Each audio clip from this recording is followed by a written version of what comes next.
Bienvenidos, aquí estamos una vez más. Seguimos con nuestro estudio sobre la Confesión de Fe Westminster.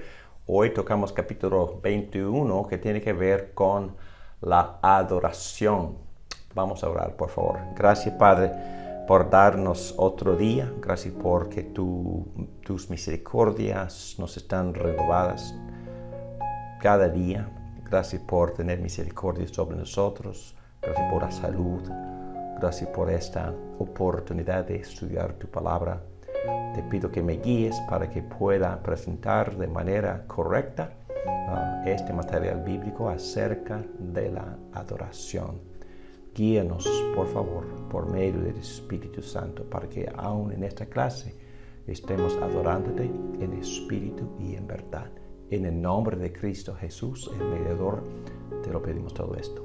Amén. Amén. Muy bien, para poder empezar, vamos a leer lo que el apóstol Juan vio, una escena en el cielo de culto, de adoración. Capítulo 5 de Apocalipsis, versículo 13.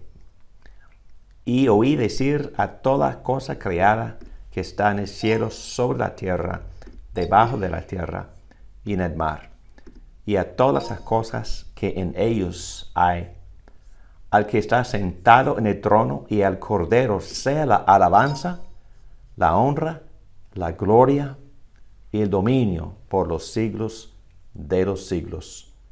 Los cuatro seres vivientes decían amén, y los ancianos se postraron y adoraron. Bueno, como ya dijo una hermana orando antes de esta clase, el propósito para el cual fuimos creados es adorar. Adorar al Dios creador de los cielos y de la tierra. Fuimos creados y designados para adorar, hechos a la imagen de Dios, para que adoremos al Dios viviente.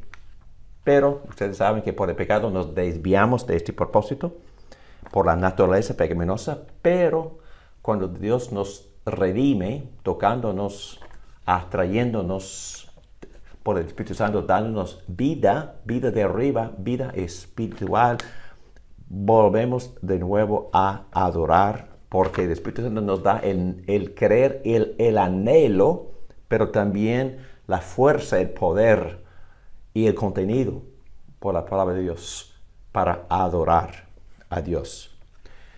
Y la Biblia también, vamos a ver que la Biblia también nos instruye a que nos congreguemos sin fallar de congregarnos. Y el propósito número uno, bueno, son varios propósitos, pero número uno es que como congregación, como asamblea, adoremos a Dios viviente. La Biblia también habla de otra forma de adoración. La palabra en griego es la palabra latreia. Latreia describe la respuesta completa, íntegra del creyente, adorando a Dios, honrándolo todos los días y en cada momento de su vida. Pablo habla de este concepto en Filipenses capítulo 3, versículo 3, cuando él pone contraste en los que solo insistían en alabar a Dios en lo externo, es decir, por en este caso por el catatomen, que quiere decir la circuncisión falsa, y la circuncisión falsa es la circuncisión sin que el corazón participe. Y él dice, no, nosotros en contraste adoramos a Dios latreia, adoramos a Dios en espíritu, es decir, guiados por el Espíritu, para que nuestro espíritu comune con Dios Espíritu.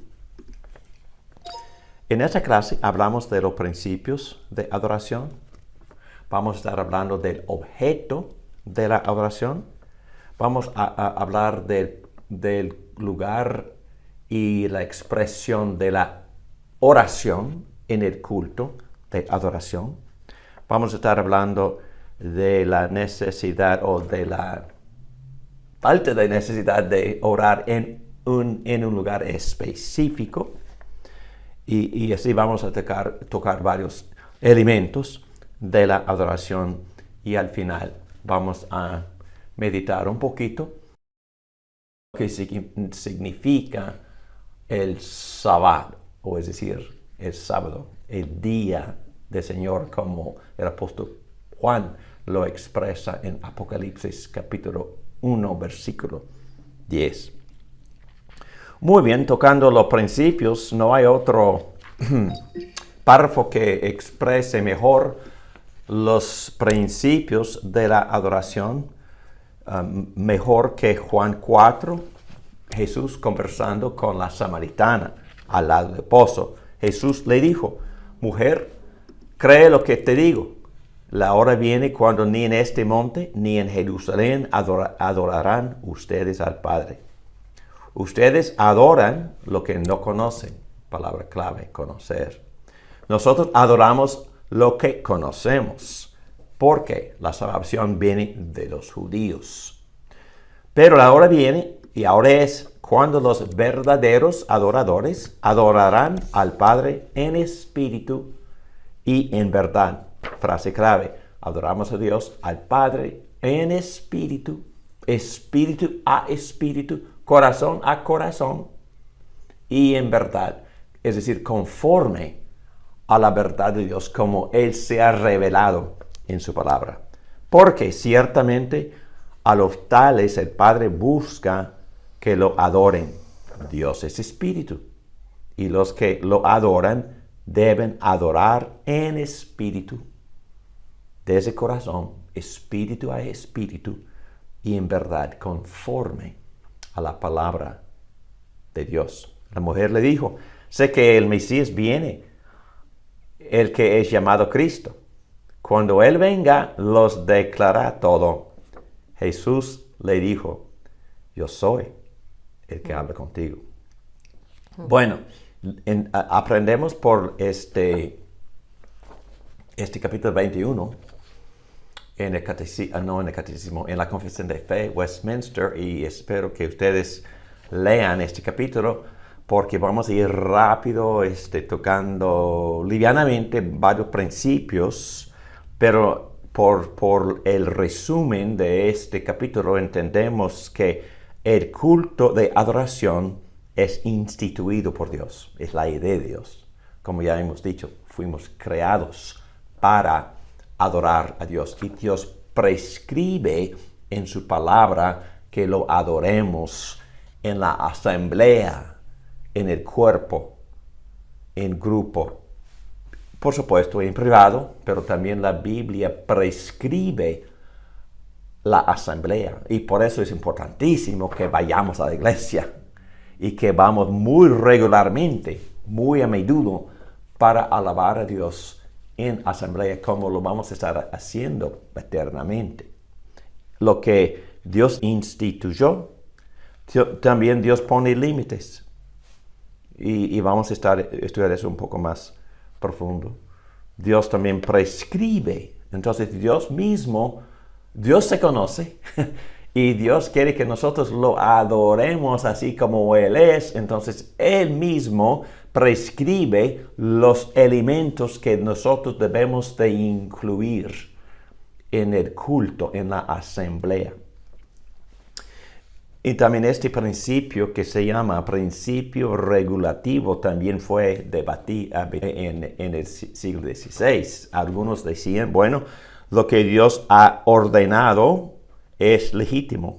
Entonces, solo los elementos que nosotros incluimos en el culto son los que Dios ha ordenado. Y lo que Dios no ha ordenado es excluido.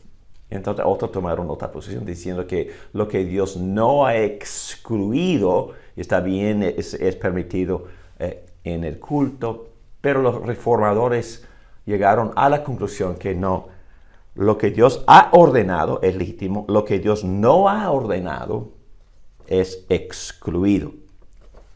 Muy bien, vamos a estar hablando de varios aspectos de la adoración. Y otra vez estamos hablando principalmente de la adoración en la asamblea. Y estos principios también se aplican en la adoración en privado, pero vamos a mantener el enfoque en la asamblea. Objeto. Bueno, sabemos quién es el objeto, ¿verdad? Es Dios mismo, Dios Padre, Dios Hijo y Dios Espíritu Santo. Y es apropiado dirigir la oración a cualquier miembro de la Trinidad, pero al mismo tiempo, en general, la Biblia dice que adoramos al Padre por medio del Hijo, el mediador, y vamos a tocar ese principio, que necesitamos a un mediador, guiados, motivados, apoderados por el Espíritu Santo. Y eso es bien claro en varios textos, no es necesario leer todo el párrafo, pero en la Gran Comisión tenemos los tres miembros de la Trinidad mencionados, bautizándolos en el nombre del Padre, del Hijo y del Espíritu Santo, enseñándoles a guardar todo lo que les he mandado. Y recuerden, yo estoy con ustedes todos los días hasta el fin del mundo. Por supuesto, en la persona del Espíritu Santo, el mismo Espíritu del Señor, como Pablo dice en Romanos 8. Éxodo 20, donde Moisés había recibido los 10 mandamientos, y él empieza con el mandamiento número 1, no tendrás otros dioses delante de mí. Entonces, el único objeto aceptable es Dios, obviamente. No te harás ningún ídolo. Un ídolo es cualquier elemento, cualquier cosa creada. Y aún nosotros mismos somos una cosa creada. A veces nos adoramos a nosotros mismos, adoramos a nuestros deseos, ponemos a nuestros deseos en el lugar del deseo de glorificar a Dios.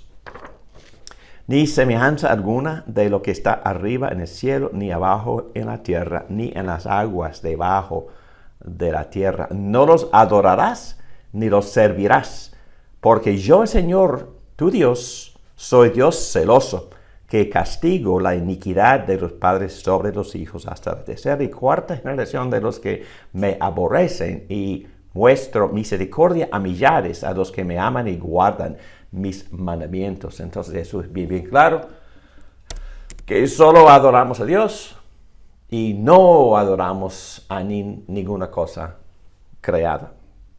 Y bueno, me repito, adoramos solo al Padre, al Hijo, al Espíritu Santo. Obviamente no a los ángeles, no a los santos, ni los vivos, ni los muertos. Ni orar, es decir, orar a un santo o a María es atribuirles atributos divinos. Y eso se llama blasfemia. Solo adoramos a Dios y a ningún ser humano, vivo o muerto, porque no tienen atributos divinos. Es que nunca deben recibir el honor o la gloria que solo pertenece a Dios creador del cielo y de la tierra. Y tampoco se eliminan otros objetos imaginarios, lo que sea. Y vemos esto en varios textos, y algunos son muy claros los textos, que es imposible o casi imposible imaginarnos cómo alguien pudiera malinterpretar estos textos. Pero así como después de que los apóstoles habían sanado a un cojo, es decir, la multitud querían preparar sacrificios. Y versículo 11 dice, cuando la multitud vio lo que Pablo había hecho, alzaron la voz diciendo en el idioma de Licaonia, los dioses se han hecho semejantes a hombres. Entonces pensaba que Pablo era un dios por el milagro que había hecho. Y han descendido a nosotros, y llamaban a Bernabé Júpiter y al Pablo Mercurio, porque este era el que dirigía la palabra, y Mercurio es el dios de mensajes, es un mensajero. el sacerdote de Júpiter, cuyo templo estaba en las afueras de la ciudad, trajo toros y guirnaldas a las puertas y quería ofrecer sacrificios junto con la multitud. Pero cuando lo oyeron los apóstoles Bernabé y Pablo, rasgaron sus ropas y se lanzaron en medio de la multitud gritando: señores, ¿por qué hacen estas cosas? Nosotros también somos hombres de igual naturaleza que ustedes. Bien, bien claro, ¿no? Y les anunciamos el evangelio para que se vuelvan de estas cosas vanas a un Dios vivo, que hizo el cielo, la tierra, el mar y todo lo que hay en ellos. Entonces es bien obvio, ¿no? ¿Verdad? Que la Biblia enseña con claridad que el culto de adoración pertenece solo a Dios y a ningún hombre, vivo ni muerto. Colosenses también, capítulo 2, habla de los ángeles. Nadie los defraude de su premio, deleitándose en la humillación de sí mismo y en la adoración de los ángeles. Obviamente había una secta falsa entre los judíos donde varios adoraban a ángeles, y algunos cristianos también fueron engañados y habían empezado a adorar a ángeles, basándose en las visiones que ha visto, envanecido sin causa por su mente carnal. Se elimina la adoración a cualquier ángel. Hechos 10, capítulo 25. Cuando Pedro iba a entrar en la casa de Cornelio, Cornelio salió a recibirlo postrándose a sus pies y lo adoró. Cornelio adorando a Pedro, qué cosa. Pero Pedro lo levantó diciendo: ponte de pie, yo también soy hombre. Diciéndole que no adoramos a los hombres. Apocalipsis capítulo 22, el apóstol Juan también era tentado, fue tentado a adorar a un ángel. Yo, Juan, por la visión que él había recibido de parte de este ángel, yo, Juan, soy el que oyó y vio estas cosas. Y cuando oí y vi, me postré para adorar a los pies del ángel que me mostró estas cosas. Y me dijo: no hagas eso. Yo soy consiervo tuyo y de tus hermanos los profetas y de los que guardan la palabra de este libro. Adora a Dios. Entonces, los ángeles son los primeros para adorar a Dios. Lo que están haciendo ahora mismo, están adorando a Dios, y para ellos es cosa absurda y problemática y horrible que nosotros oráramos a ellos, a los ángeles. También el mediador es esencial. Esto es también esta palabra, quizás este concepto es cosa que nosotros como cristianos aceptamos, pero no todos aceptan esta necesidad. Bueno, el texto que voy a leer dice así: el cual quiere que todos los hombres sean salvos y vengan al pleno conocimiento de la verdad, porque hay un solo Dios y también un solo mediador entre Dios y los hombres, Cristo Jesús, hombre. Les cuento una experiencia. En alguna ocasión me invitaron a participar en el funeral de un hombre sumamente rico. No conocía a este hombre, pero me habían invitado porque la señora encargada de todas sus riquezas, él vivía en una isla muy exclusiva. Quizás la isla, dice, número 2 de todo de los Estados Unidos, la isla más rica, es decir, la gente más rica en segundo lugar de todo el país. Y yo pues fui invitado a la señora que cuidaba los bienes de este difunto, y fui a su invitación. Pero ella era un gurú de nueva era, pero para cubrir todas sus bases, ella invitó a un judío, a un católico, a un protestante y quizás un budista. Entonces había un montón de líderes religiosos. Pero yo me fui con la intención de dar testimonio a mi Cristo. Y la señora me llamó por teléfono y, bueno, como es mi estilo, yo traté de identificarme con ella, de hablar de cosas que nosotros tuviéramos en común, y la conversación andaba muy linda por 1 hora. Y de repente metí yo la palabra mediador. Y esa señora se enfureció. Yo no necesito a ningún mediador. Bueno, es la verdad. Si una persona no cree en la pecaminosidad del hombre, por supuesto que sí, esa persona no necesita mediador, porque en Nueva Era todo el mundo tiene contacto directo con lo divino y esa divinidad mora dentro de ellos, y entonces no necesitan ningún tipo de mediador, porque en un sentido ellos, como me dicen, ellos también son dioses. Entonces el concepto de tener un mediador es sumamente ofensivo.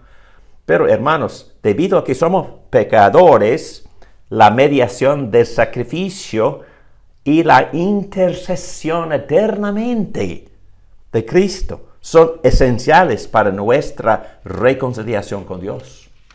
El sacrificio también queda una gran necesidad, está allá en el cielo a diestra del Padre, y por eso Jesús sigue intercediendo, como el autor de los Hebreos dice, vive siempre para interceder por nosotros.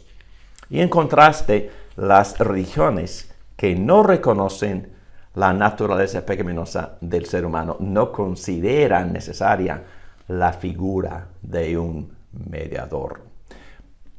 Pero como estudiamos en el curso sobre Cristología, este mediador una clase muy especial. Tiene que ser divino para tener el poder de salvarnos. Tiene que ser divino para poder conquistar el pecado, la muerte, Satanás y las filosofías de este mundo, y de resucitarnos y restaurar la creación por completo. Pero también el mediador tiene que ser hombre, porque tiene que identificarse por completo con el hombre, porque fue el hombre que pecó. Entonces fue el hombre que tiene que estar unido a lo divino para poder, es decir, pagó por los pecados de la humanidad, tiene que ser humano, pero también para poder, para que Cristo, Dios mismo, pudiera identificarse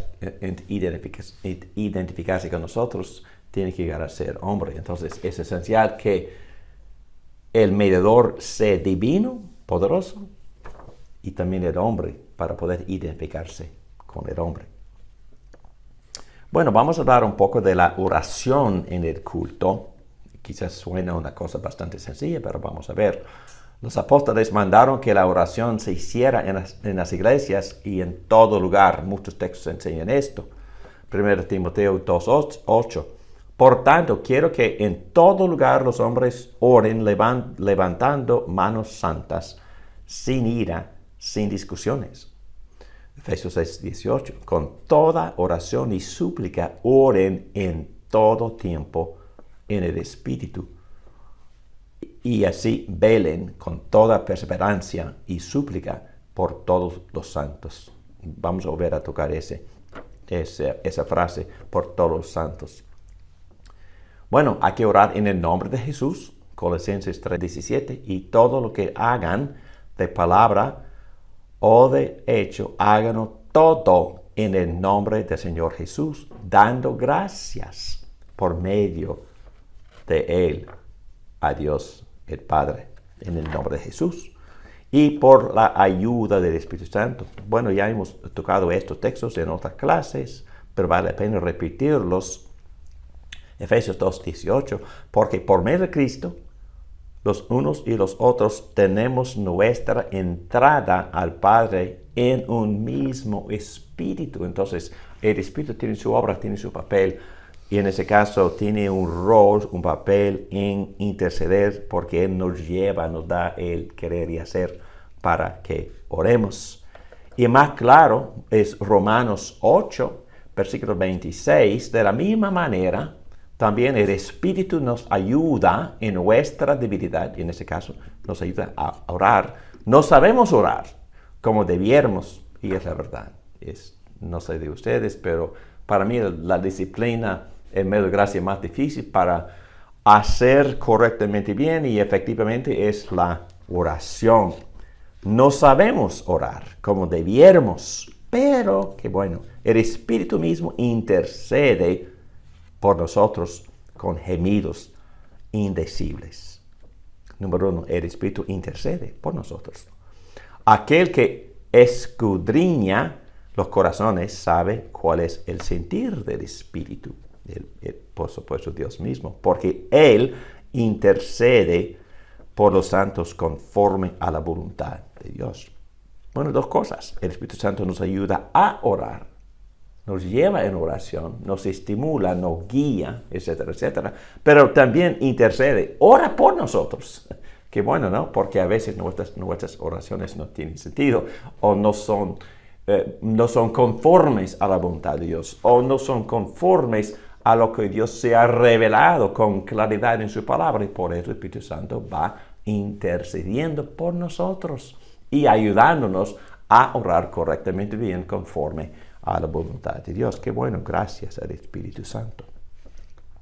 Y también con entendimiento, vamos a tocar este versículo en 1 Corintios 14, que dice en versículo 11, pues si yo no sé el significado de las palabras, seré para el que habla un extranjero. Y el que habla será un extranjero para mí. Entonces Pablo insiste en que en el culto las oraciones fueran hechas en una lengua conocida o lengua común. Y no quiero tiempo para meterme en la de lenguas.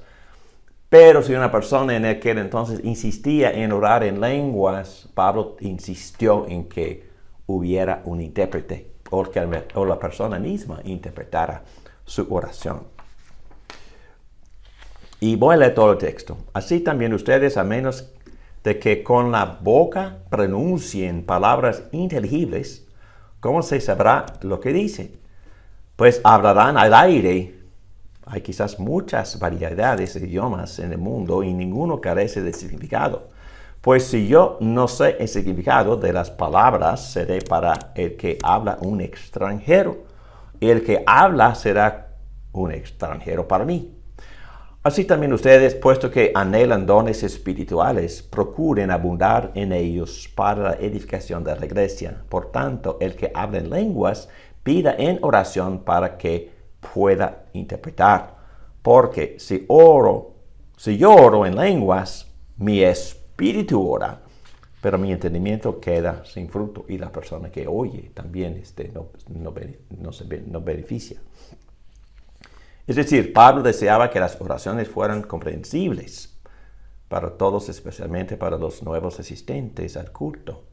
Argumentaba que todos los idiomas tienen un significado, pero si idioma no es entendido, quien ora parece un extranjero para quienes no comprenden, y quien escucha se siente como un extranjero frente a quien ora en una lengua desconocida, entonces en un idioma. Muy bien. Este último punto debe ser obvio, pero también hay mucha confusión acerca de lo que significa orar según la voluntad de Dios. Primera a Juan, capítulo 5, versículo 14. Esta es la confianza que tenemos delante de Él, que si pedimos cualquier cosa conforme a su voluntad, Él nos oye. Oramos en nombre de Cristo, que esa frase también significa orar según la persona, la naturaleza, el carácter de Jesucristo. Entonces son frases casi sinónimas. En el nombre de Cristo y conforme a la voluntad de Cristo son muy parecidas, sino sinónimos. El que nos oye, y si sabemos que Él nos oye en cualquier cosa que pidamos, sabemos que tenemos las peticiones que le hemos hecho. Para orar conforme a la voluntad de Dios es esencial hacerlo, es decir, orar guiados por su voluntad revelada en las Escrituras. Y número 2, permitir que el Espíritu Santo nos dirija en oración. El Espíritu Santo intercede por los santos de acuerdo con la voluntad de Dios, como lo afirma Romanos 8:27. Entonces no quiero expresarme de forma muy mecánica, pero para poder orar conforme a la voluntad de Dios, tenemos que conocer la voluntad de Dios. ¿Y dónde conocemos la voluntad de Dios? Bueno, conocemos la voluntad de Dios en la palabra de Dios. Y no tiene que ser mecánica la oración, pero hay que estar pensando qué es lo que Dios desea, qué es lo que Dios ha decretado, o cómo Dios quiere que yo ore por mis hermanos en Cristo. Y por supuesto que sí tenemos la guía de bosquejo que Cristo nos dio en el Sermón del Monte, y la oración que se llama Nuestro Padre. Pero también Pablo, hay que estudiar la forma en que los apóstoles oraban. Y en nuestras oraciones, es decir, en nuestros grupos de oraciones, tratamos de conformarnos a la forma y usando las mismas frases a veces que el apóstol Pablo usa. Y hemos estudiado primera a Tesalonicenses, segunda a Tesalonicenses, y hemos metido las mismas frases y tratamos de orar por los santos, por los creyentes, por la iglesia. Tratamos de orar por los demás exactamente como Pablo oraba por los demás. Y hay muchísimos ejemplos en la palabra de Dios. En todas las cartas, Pablo nos dice con claridad cómo él oraba por las iglesias. Y en mi opinión, vale la pena imitarlo. Y si lo imitamos, hay más seguridad de que estemos orando según, conforme a la voluntad de Dios. El principio regulador y la oración. Bueno, aquí me repito un poco de lo que acabo de decir. Por las diversas cosas y personas por las que Dios manda orar. Entonces tenemos que orar por las personas que Dios nos ha mandado que orar, y también debemos de incluir los elementos o las peticiones que Dios nos ha dado para que oráramos por esas personas. Y hay muchos ejemplos en la palabra. Por ejemplo, hay cosas que debemos estar orando por los políticos.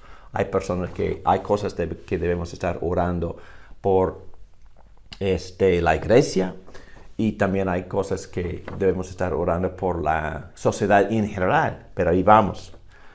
Al orar, consideremos el ejemplo de Pablo en sus cartas a los tesalonicenses. Al orar de manera similar a como Pablo oraba, estaremos alineando nuestras oraciones con la voluntad de Dios. Aunque nuestras peticiones no necesitan ser idénticas a las de Él, sí deberían reflejar un enfoque y un propósito semejantes. Es decir, así como Pablo oraba.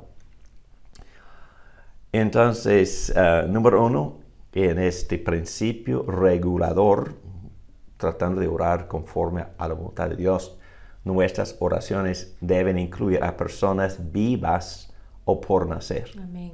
Personas vivas y no muertas. O personas que no han nacido todavía. Así como Cristo oró en Juan 17, versículo 20. Pero no ruego solo por estos, sino también por los que han de creer en mí por la palabra de ellos. Es decir, personas que todavía no nacieron. Y él respondió, él es David el rey, después de que había pecado con Betsabé, y ella quedó embarazada, y David, pues, el niño quedó enfermo, y David estaba orando muchísimo por el niño, por el bebé. Mientras el niño aún vivía, yo ayunaba y lloraba, pues me decía, ¿quién sabe si el Señor tendrá compasión de mí y el niño viva? Pero ahora que ha muerto, ¿por qué he de ayunar? Podría ser que vuelva, yo iré a él, pero él no volverá a mí. Bueno, hay mucho para enseñar ahí, pero la idea que quisiera enfatizar es que dejó de orar por el difunto, por el bebé cuando se murió. Hay otro ejemplo, una palabra que hace bien claro este concepto, que no debemos orar por los muertos. Y se encuentra en esta parábola que Jesús contó en Lucas 16. Y voy a leer un poquito de esta parábola. Y quizás ustedes ya conocen la parábola. Versículo 19, había cierto hombre rico que se vestía de púrpura y lino fino, celebrando cada día fiestas con esplendidez. Y un pobre llamado Lázaro, que se tiraba en el suelo a su puerta cubierto de llagas, ansiaban saciarse de las migajas que caían de la mesa del rico. Además, hasta los perros venían y le lamían las llagas. Sucedió que murió el pobre y fue llevado por los ángeles al seno de Abraham. Y murió también el rico y fue sepultado. Bueno, vamos a suponer que Abraham estaba en la presencia de Dios, porque, bueno, no estamos en la clase de escatología, pero son dos lugares además, el cielo y el infierno después de la muerte, según la doctrina bíblica. Y sucedió que murió el pobre y fue llevado por los ángeles al seno de Abraham. Y murió también el rico y fue sepultado. En el Hades, el rico alzó sus ojos estando en tormentas y vio a Abraham a lo lejos y a Lázaro en su seno. Y gritando dijo: Padre Abraham, ten misericordia de mí y envía a Lázaro para que moje la punta de su dedo en agua y refresque mi lengua, pues estoy en agonía en esta llama. Pero Abraham le dijo: Hijo, recuerda que durante tu vida recibiste tus bienes y Lázaro igualmente males, pero ahora él es consolado aquí y tú estás en agonía. Además de todo esto, hay un gran abismo puesto entre nosotros y ustedes, de modo que los que quieran pasar de aquí a ustedes no pueden, y tampoco nadie puede cruzar de allá a nosotros. Bueno, la doctrina que nosotros entendemos basado en esta parábola y de muchos otros pasajes es que existen dos lugares: el seno de Abraham estando con Dios y Hades en lugar de castigo. Y Abraham dice que después de la muerte, que nadie puede pasar de un lugar al otro, y nadie puede pasar del cielo al infierno, y ni al infierno al cielo. Entonces, a la enseñanza de Cristo no pudiera ser más obvia. Y por eso no oramos por los muertos. Ya es inútil orar por los muertos. Nuestras oraciones son para los vivos y para que se arrepientan, para no ir a ese lugar de sufrimiento. Y hay otro texto que es de Hebreos 9:27, que hace bien claro este punto. Así como está decretado que los hombres mueran una sola vez y después de esto el juicio. Es decir, hermanos, por favor, no debemos de cultivar la necedad o la falsa doctrina diciendo que hay un segundo chance después de la muerte. Este texto lo hace bien claro.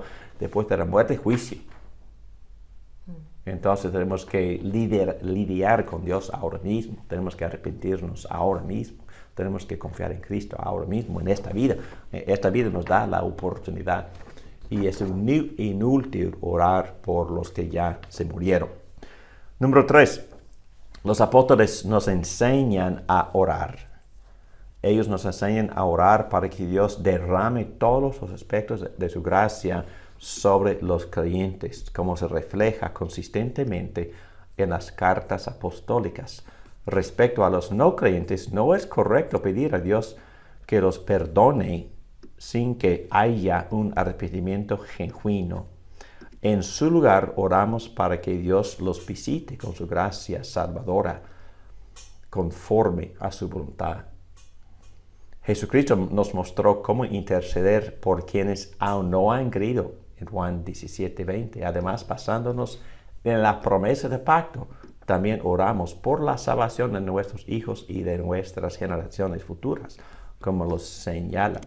Pero es una gran diferencia orar que Dios perdone, que Dios bendiga, que Dios colme las bendiciones de la redención sobre una persona no creyente. No, oramos de otra forma, que Dios derrame sus dones del arrepentimiento y fe sobre los no creyentes. Que el Espíritu Santo atraiga al que está muerto en pecado para que se acerque a Dios y que ponga su fe en Jesucristo. Y no orar por los que han cometido pecado de muerte. Entonces, aquí no me meto en una gran discusión de lo que significa el pecado de muerte. Pero en general vamos a aceptar la definición de Williamson aquí abajo, que es quien escribió un comentario sobre la Confesión de Fe de Westminster. Pero el texto bien claro es el primera de Juan, capítulo 5, versículo 16.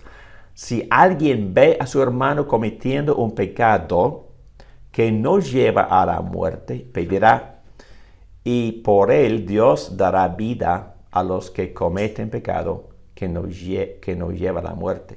Ok, debemos estar orando por nuestros hermanos en Cristo. Y si vemos a nuestro hermano pecando, es apropiado que oremos que Dios perdone una persona que ya está unida a Cristo. Pero Juan continúa. Hay un pecado que lleva a la muerte. Yo no digo que se deba pedir por ese. Toda injusticia es pecado, pero hay pecado que no lleva a la muerte. Y Williamson comenta, y bueno, yo les animo que también lean su comentario sobre la Confesión de Westminster. Creemos que este pecado se manifiesta cuando alguien que ha conocido la verdad, como Judas Iscariote, ha profesado fe en Cristo y ha convivido con el pueblo del Señor, pero luego comete una apostasía deliberada y pública de Cristo ante todos. En tales casos, es apropiado orar en contra en lugar de a favor de esa persona, como se refleja en Salmo 69. Pero en muchos salmos también piden el juicio sobre los enemigos de Dios, los que han blasfemado.